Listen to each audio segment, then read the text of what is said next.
everyone, my name is Rebecca and I'm an attorney at Richards & Jurusik Immigration Law Firm. Today's question we're covering is, can you get an L-1 visa if you're self-employed? If you're an entrepreneur looking to expand your business into the United States, then this is the video for you. The L-1 visa allows international companies to transfer employees to their U.S. offices. There's two main types. We have the L-1A for executives and managers, and the L-1B for employees who hold specialized knowledge.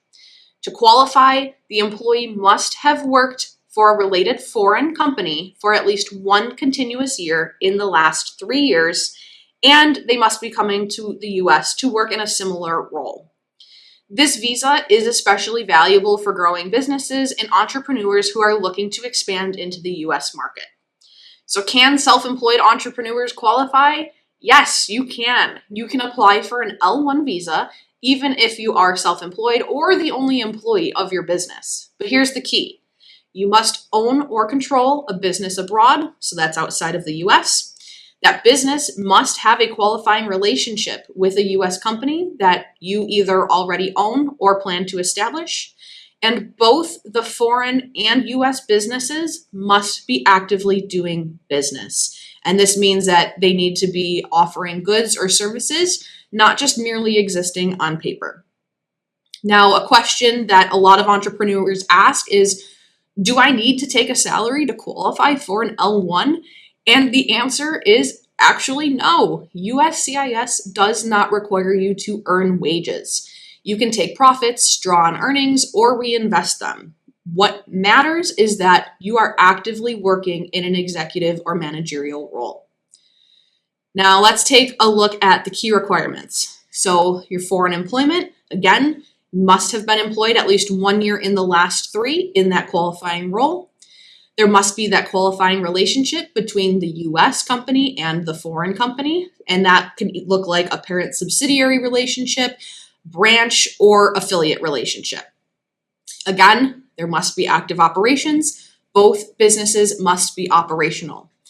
Your planned role in the U.S. should be either executive or managerial, or in some cases, in a specialized knowledge role.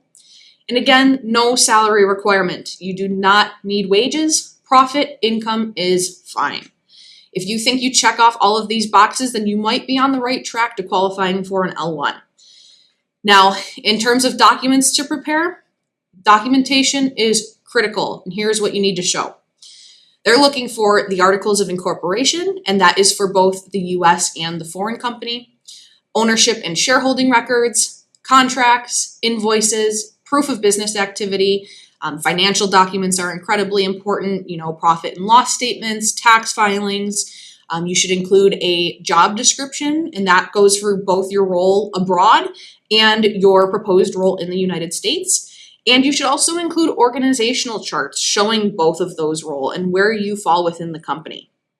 Another important piece of documentation is a U.S. office lease. There must be sufficient office space to conduct your company's operations in the U.S. Typically, and mostly recommended, is that space to be a commercial space.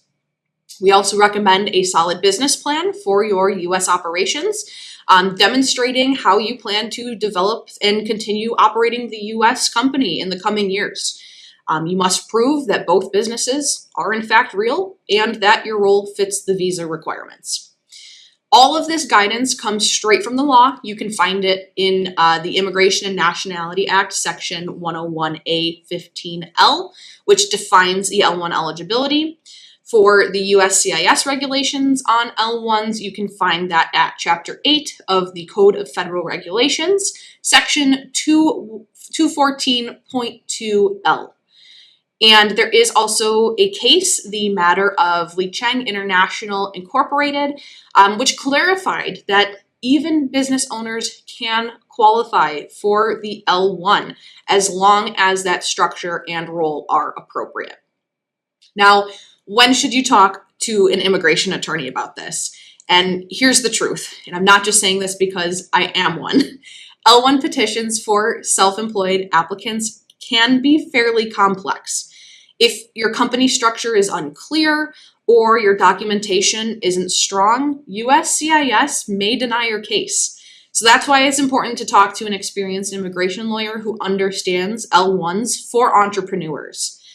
So, in conclusion, it is possible to get an L1 if you're self-employed, but you just need to make sure you're planning carefully, keeping thorough documentation for your business, and meeting the strict eligibility rules. Here at Richards and Jurusik, we've helped many business owners make this move successfully and hope to maybe do the same for you in the future. Thank you for watching.